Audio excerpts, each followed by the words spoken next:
In Colombia, the presidential pre-candidate for the far right-wing Democratic Center, Miguel Uribe, was the victim of an attack in western Bogota. A new study has warned that nearly 40% of the total mass of the world's glaciers is now doomed to melt even if low temperatures were to stop rising in the near future. And Iran's intelligence services have revealed possession of highly classified strategic documents containing information related to Israel.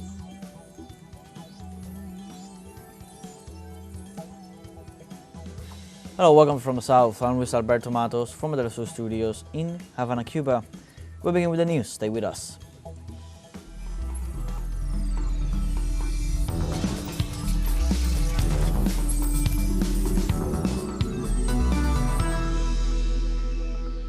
In Colombia, the presidential pre-candidate for the right-wing Democratic Center, Miguel Uribe, was the victim of an attack in western Bogota.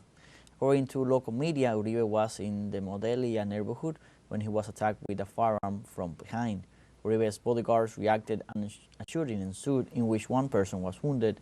Uribe was taken to the Colombia clinic, and after a surgery that lasted 3 hours, Uribe's wife confirmed that he had been discharged from the operating room, but that his condition remained critical, while authorities confirmed that the perpetrator of the attack, a 15-year-old minor, has already been captured. Meanwhile, President Gustavo Petro has called an emergency security council meeting, and the Attorney General's office has deployed a special team coordinated by the delegate for the territorial security and the director of the Technical Investigation Corps. Nosotros queremos, antes que nada, garantizar la más absoluta transparencia del Estado. We want, first and foremost, to guarantee the absolute transparency of the state in its efforts to investigate and apprehend the masterminds behind the attempted murder. Dr. Miguel Uribe Turbay is alive. Turbay está vivo. Y entonces toda la actividad hoy se concentra. And so, all activity today is focused primarily on keeping him alive, with the first line of action being the highest quality healthcare personnel at the private hospital in Colombia, with a long tradition and the best human and technological resource to take care for a person's life. Y tecnológicos para cuidar de la vida de una persona. Also, the Colombian president called for life to be prioritized over any political interest and clearly addressed both the protection of the victim and the responsibility of the state towards minors involved in violent acts. No es el fin político lo primero, hoy es la vida. Politics is not the primary concern today. Life is the government's primary concern. And the first thing we defend is life itself. The life of the victim, who is in good hands, and we trust in that. And the life of the killer, who is a minor, a child. The laws and rules obligate us to protect the child, because he is a child. Because if we do not take care of the children of our country, we will have no country. De investigación al máximo nivel, con la más alta calidad profesional, trabajando en equipo entre all investigation protocols at the highest level, with the highest professional quality, working as a team among all intelligence agencies, must now focus on finding out who the mastermind is. No resource should be spared, not a single peso, or a single moment of energy exclusively on finding the mastermind by name. Encontrar el culpable intelectual con su nombre propio. In this context, the Venezuelan Foreign Ministry joined the voices of rejection and condemnation of the attack against the Colombian presidential candidate Miguel Uribe Turbay. Through his Telegram account, the Minister of Foreign Affairs of the Bolivarian nation, Ivan Gil, expressed that the government of Venezuela strongly condemns the attack against Colombian Senator Miguel Uribe Turbay, which occurred this June 7th in Bogota. We reject any act of violence that seeks to affect the political and social stability of Colombia. We trust that the Colombian authorities will conduct a thorough and transparent investigation to this unfortunate event. We express our solidarity with Senator Uribe Turbay, his family, and the Colombian people.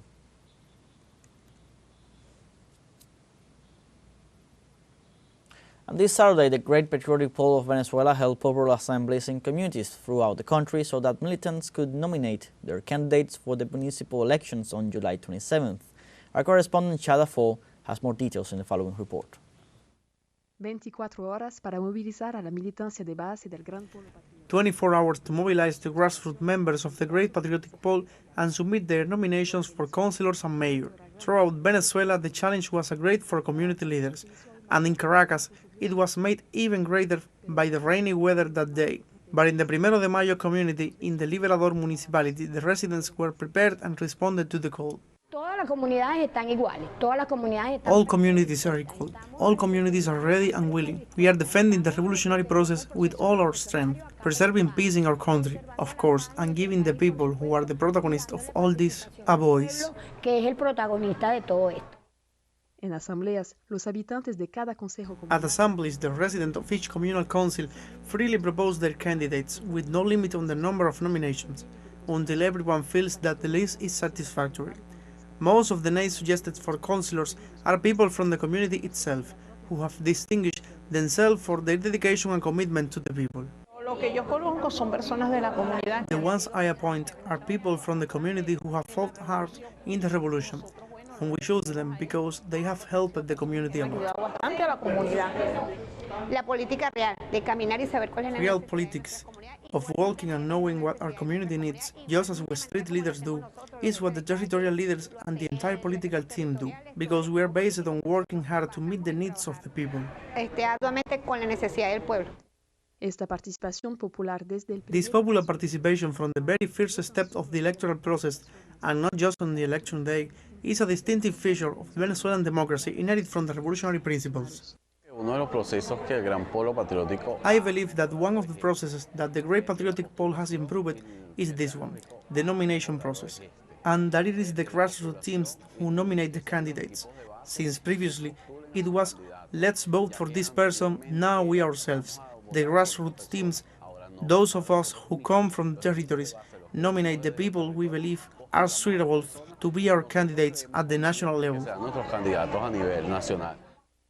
En los 335 municipios de Venezuela. In Venezuela's 335 municipalities, organized communities will have until Sunday to hold their assemblies.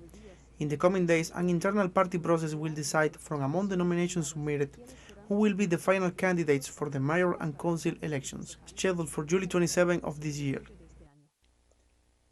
Chada Fo desde Caracas, Venezuela, para TeleSUR. Now we have our first break coming up. Remember, you can join us on TikTok at teleSUR English. You'll find news in different formats, news updates, and much more. We'll be right back. Stay with us.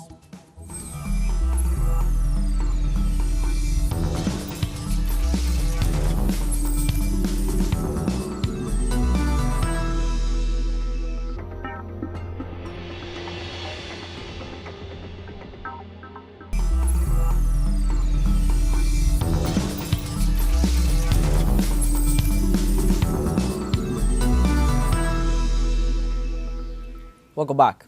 U.S. authorities continue their arbitrary policies arresting foreign citizens during their immigration appointments. According to reports, students, workers, and migrants' mothers are being illegally detained by immigration agents as part of the Trump administration's extreme measures. Videos are circulating on social media showing masked police officers attacking foreign citizens, many of whom are thrown to the ground without justification. Also, it is reported that most arrests are made without arrest warrants, a violation of migrants' international rights.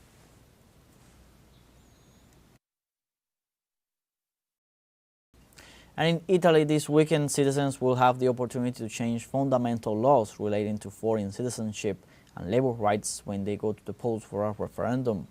These referendums will make it easier for children of foreigners born in Italy to obtain citizenship and will provide greater labor protection. However, the apparent lack of public awareness could invalidate the vote if turnout is not high enough.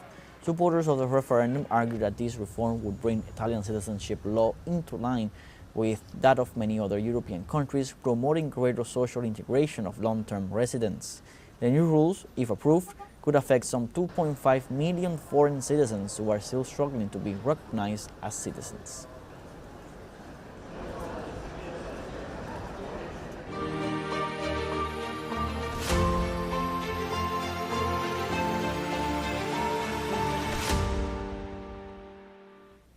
Russia handed over the first batch of 1,212 bodies of Ukrainian soldiers as part of the agreements reached with the Kiev regime in Istanbul.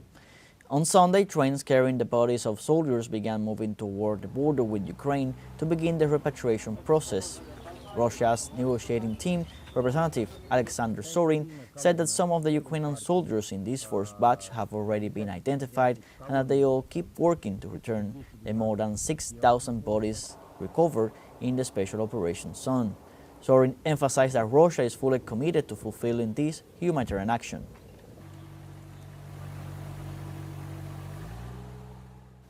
A Chinese company has completed installing the largest offshore oil and gas platform yet in the Bohai Sea. Chinese authorities said the central processing platform is a 3-story, 8-column offshore multifunctional structure that integrates production and living facilities. It is 22.8 meters high and weighs just over 20,000 tons, making it the heaviest and largest oil and gas platform in the Bohai Sea. Chinese authorities said the project team deployed 3 sets of Beidou positioning systems equipped with artificial intelligence algorithms on the main operating vessel.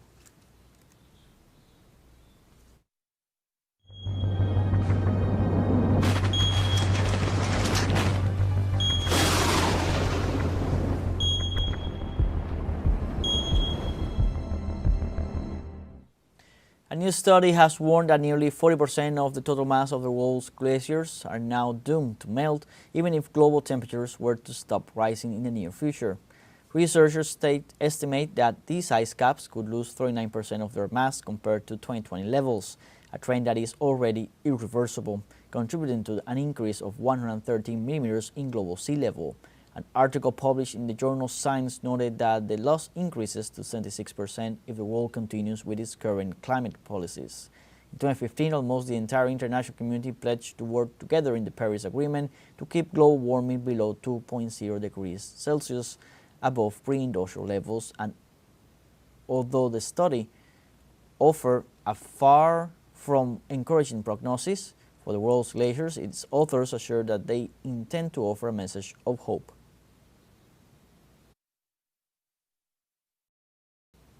Colombia registered a 6.5 magnitude earthquake with its epicenter in the department of Cundinamarca. The Colombian Geological Service reported that several regions of the country felt the earthquake. Following the seismic event, a 4.0 magnitude aftershock was registered at a shallow depth less than 30 kilometers. The director of the District Institute for Risk Management and Climate Change, Diego Escobar, said that they are verifying the impact in all localities of the department. The entire district system risk management teams are currently assessing the impact in each of the 20 localities. Local risk management councils are effectively implementing this verification alert. We would like to thank all the communities that have carried out the evacuation processes, taking into account the recommendations made by the District Institute for Risk Management and Climate Change. In Afghanistan, new report warns that Kabul could become first modern city to run out of water. Water levels in Kabul's aquifers have dropped by up to 30 meters in the last decade due to rapid urbanization and climate change, according to a report by the NGO Mercy Corps. Moreover, nearly half of the city's wells, the main source of drinking water for Kabul's inhabitants, have dried up. According to experts, if these trends continue, all of Kabul's aquifers will dry up as early as 2030, posing an existential threat to the city's 7 million inhabitants. The report also highlights water pollution as another widespread challenge, with up to 80% of Kabul's groundwater considered unsafe.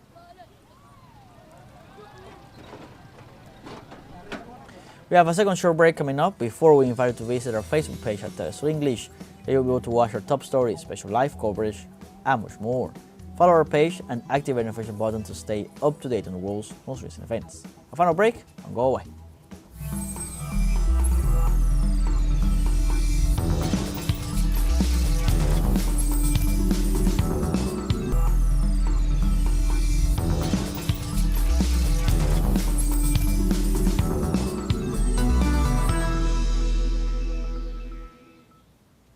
Welcome back. In Iran, the intelligence services have revealed on Saturday that they possess a huge set of highly classified strategic documents with information related to Israel. The information has been provided exclusively to the Al Mayadeen network and contains numerous materials related to projects of occupation by Israel and its nuclear facilities. The intelligence services assured that the process of transferring and securing the documents has been demanding due to the quantity and sensitivity of the information. These leaks came against a backdrop of rising tensions between Iran and Israel as the occupation continues to press for military action against the Islamic nation's nuclear capabilities, and while indirect nuclear talks are taking place between Tehran and Washington. In this context, Iran has warned that it will not be the country's nuclear installations that will be destroyed, but those of the occupier.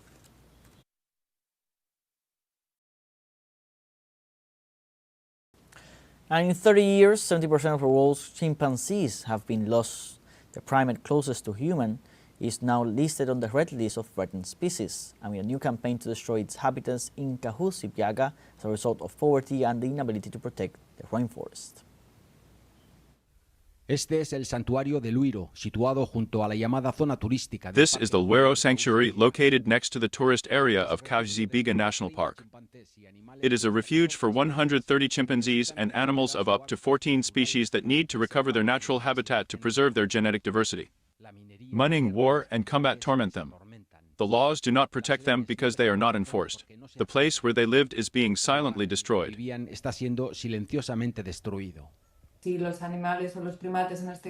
If animals or primates in this case have nowhere to live, their population will obviously decrease.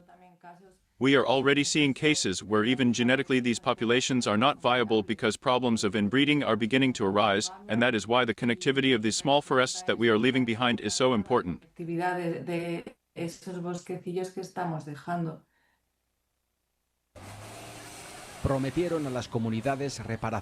They promised reparations to the communities that never arrived, and now thousands of sacks of charcoal made from the trees in the park leave markets like this one every day. It is a bargain for the cartels that feed on the lack of energy alternatives in the kitchens of Goma and Bukavu. We have noticed that the network of traders is growing.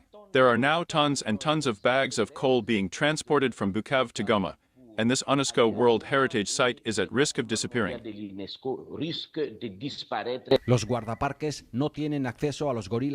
Park rangers do not have access to the Grewari guerrillas in the upper region, where fighting is taking place between military forces of the March 23 movement and the Wazalanda.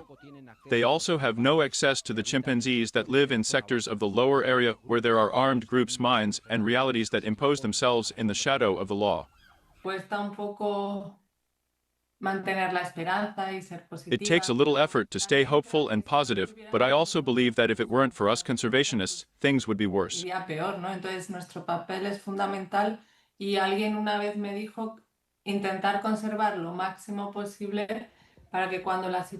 So our role is fundamental, and someone once told me, try to conserve as much as possible so that when the situation improves, we will still have something to continue with.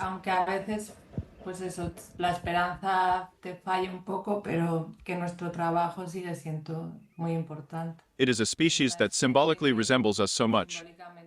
They are our closest relatives, and losing them would be a crime against humanity. Y perderlos sería, vamos, un crimen de la humanidad. La guerra de Kivu ha suspendido el sueño de avanzar para que los The war in Kivu has suspended the dream of moving forward so that the primates of Luero can be freed. The main concern right now is survival. Food is very expensive, funding is scarce, and it is not possible to generate income and energy for the communities during this period of war. La población humana ha estado aumentando a través. The human population has been increasing over the years, but this is not the cause but the effect of the main problem, the marginalization of communities in an unbalanced economic and political reality. Óscar Epelde para teleSUR.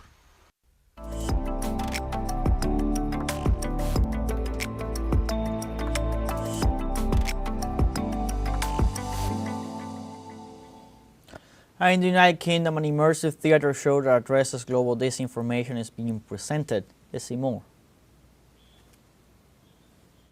Storehouse, now a top... Near the Thames River in London, inside a disused warehouse, a novel immersive theatrical project called Storehouse is taking place. The project addresses the misinformation that prevails around the world and through the staging. The production offers viewers a communication education that leads us to question the ways in which we handle and share ideas that are not in line with reality. Its creator, a former Georgian television executive, explains that the premise of the show includes storing all information in one place, with the aim of helping attendees discover the algorithm of truth. The question here is, will we be able to decipher it?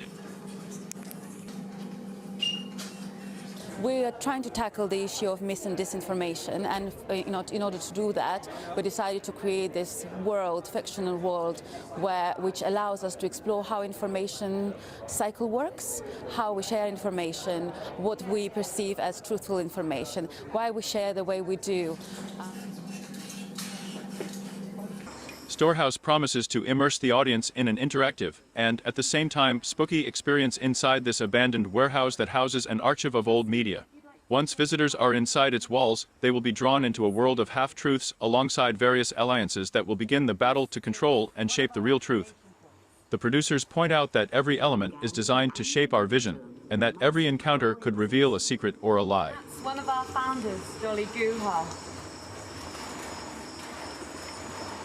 And what is it that we are trying to get when we're watching the news? Are we trying to find a sense of belonging? Are we trying to find the facts? Are we looking at other people to form our opinions? So in order to explore all of this, you really need to create a world in which this all makes sense. Then you can sort of go through the world and engage with the characters and hopefully have a lived experience. This immersive show in London aims to give participants a thrilling experience while addressing the issue of disinformation in the world. Through whispered conversations and hidden clues that will help us understand how the various media can manipulate us or reveal the ultimate truth. Will we be able to come out on top of?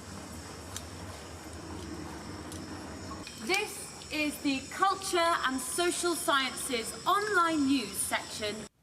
With this, we have come to the end of this news brief. You can find these and many other stories on our website at telesurenglish.net.